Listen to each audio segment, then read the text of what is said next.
नमस्कार। कभी सोचा है एक व्यापार करने आई कंपनी इतनी ताकतवर कैसे हो गई कि ब्रिटिश सरकार को उसे काबू में करने के लिए बाकायदा कानून लाना पड़ा?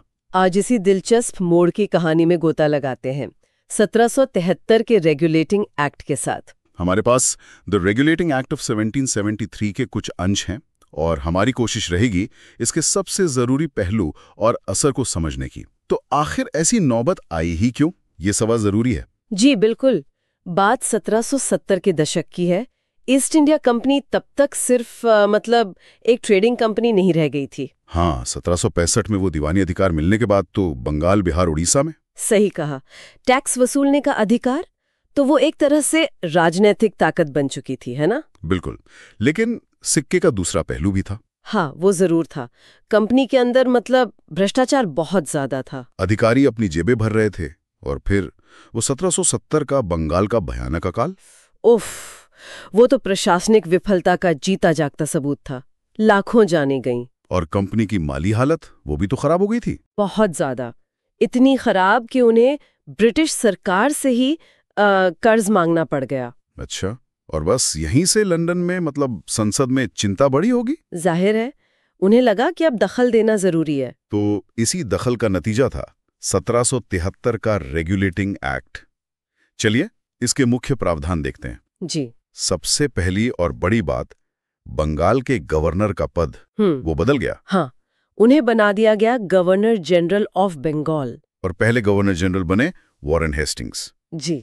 और उसमें एक और बात थी, बॉम्बे और मद्रास प्रेसिडेंसी। हाँ, उन्हें भी युद्ध और कूटनीति जैसे मामलों में बंगाल के गवर्नर जनरल के अधीन कर दिया गया। बिल्कुल, तो ये सत्ता के केंद्रीकरण की तरफ एक कदम था।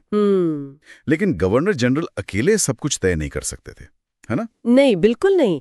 उनकी मदद या कहिए कि उन पर नियंत्रण रखने के लिए 4 सदस्यों की एक कार्यकारी परिषद एग्जीक्यूटिव काउंसिल बनाई गई। 4 सदस्य।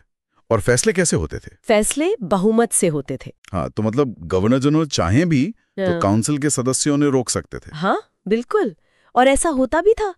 इससे कई बार प्रशासनिक काम अटक जाते थे। ये तो एक तरह का गतिरोध बन सकता था और बनता भी था। और एक और बड़ा कदम था कलकत्ता में सुप्रीम कोर्ट की स्थापना 1774 में। जी, भारत में ब्रिटिश शैली का पहला सर्वोच्च न्यायालय। इसके अधिकार क्या थे? इसे ब्रिटिश प्रजा के दीवानी और फौजदारी मामलों को देखने का अधिकार था, और न्यायाधीशों की नियुक्ति सीधे ब्रिटिश क्राउन राजा या रानी करते थे। लेकिन यहाँ भी कुछ टकराव की स्थिति बनती थी। हाँ, अक्सर सुप्रीम कोर्ट और गवर्नर जनरल की काउंसिल के बीच अधिकार क्षेत्र को लेकर मतभेद और टकराव होते रहते थे। तो ये तो हुए एक्ट के मुख्य प्रावधान, लेकिन इसका असली मकसद तो कंपनी पर लगाम कसना था। बिल्कुल, और ये ब्रिटिश सरकार की पहली कह सकते हैं संजीदा कोशिश थी कंपनी के मामलों को नियंत्रित करने की। कैसे?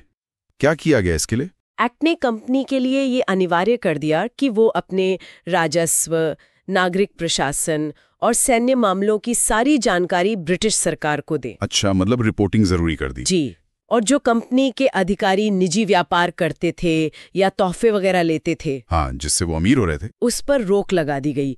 ये भ्रष्टाचार रोकने की दिशा में एक शुरुआती कदम था, हालांकि पूरी तरह सफल नहीं हुआ। समझ गया। और लंदन में जो कंपनी के डायरेक्टर बैठते थे, उनका क्या? हाँ, कोर्ट ऑफ डायरेक्टर्स। उनका कार्यकाल पहले जीवन भर का होता था, उसे घटाकर सिर्फ 4 साल कर दिया गया। सिर्फ 4 साल? इससे क्या फर्क पड़ा? इससे वो संसद के प्रति ज्यादा जवाबदेह बने। कम से कम सिद्धांत में तो यही था। कंपनी पर सिर्फ शेयर होल्डरों का नहीं, बल्कि ब्रिटिश संसद का भी अंकुश बढ़ाने की कोशिश थी। तो क्या हम कह सकते हैं कि इस एक्ट ने द्वैध नियंत्रण या ड्यूअल कंट्रोल की शुरुआत की? बिल्कुल सही, यही वो कॉन्सेप्ट था। कंपनी का शासन तो चलेगा, पर अब उस पर ब्रिटिश संसद की निगरानी रहेगी। तो इस एक्ट का महत्व क्या था संक्षेप में? देखिए, पहला तो ये कि ये ब्रिटिश सरकार का कंपनी के मामलों को रेगुलेट करने का पहला कदम था। दूसरा, इसने भारत में केंद्रीकृत प्रशासन की नींव रखी। और तीसरा, इसने द्वैध नियंत्रण की व्यवस्था शुरू की। सुनने में तो ये सब काफी महत्वपूर्ण लगता है, लेकिन क्या ये एक्ट पूरी तरह सफल रहा? इसकी कुछ सीमाएं भी तो होंगी। हाँ, बिल्कुल थी। जैसा हमने कहा, शक्तियों का बंटवारा governor general, council, supreme court के बीच वो स्पष्ट नहीं था, घालमेल बहुत था। जी। फिर बॉम्बे और मद्रास पर गवर्नर जनरल का नियंत्रण भी काफी सीमित था, खासकर रोजमर्रा के कामों में। और वो टकराव वाली बात सुप्रीम कोर्ट और काउंसिल के बीच? हाँ, वो झगड़े तो चलते ही रहते थे, जिससे प्रशासन में बाधा आती थी। और सबसे बड़ी बात, क्या ये भ्रष्टाचार रोक पाया? पूरी तरह से तो बिल्कुल नहीं। कंपनी में भ्रष्टाचार की जड़ें बहुत गहरी थीं। उसे ये एक्ट पूरी तरह खत्म करने में नाकाम रहा। तो असल में इस एक्ट ने ये भी दिखा दिया कि अभी और सुधारों की जरूरत है। बिल्कुल।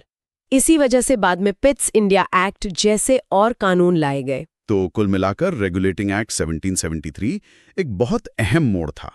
ब्रिटिश सरकार का कंपनी के राजनीतिक मामलों में पहला सीधा दखल। जी, इसने भारत में केंद्रीय शासन और ब्रिटिश न्याय व्यवस्था की शुरुआत की। भले ही इसमें कई कमियां थीं। हाँ, कमियां तो थीं। ये परफेक्ट नहीं था और भ्रष्टाचार पर पूरी लगाम नहीं लगा पाया।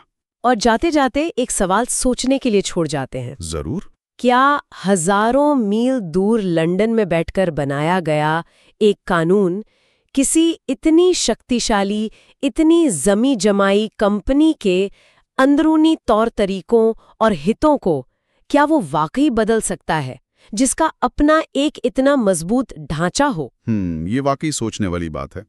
ये सवाल शायद 1773 के बाद भी लंबे समय तक गूंजता रहा होगा। बिल्कुल।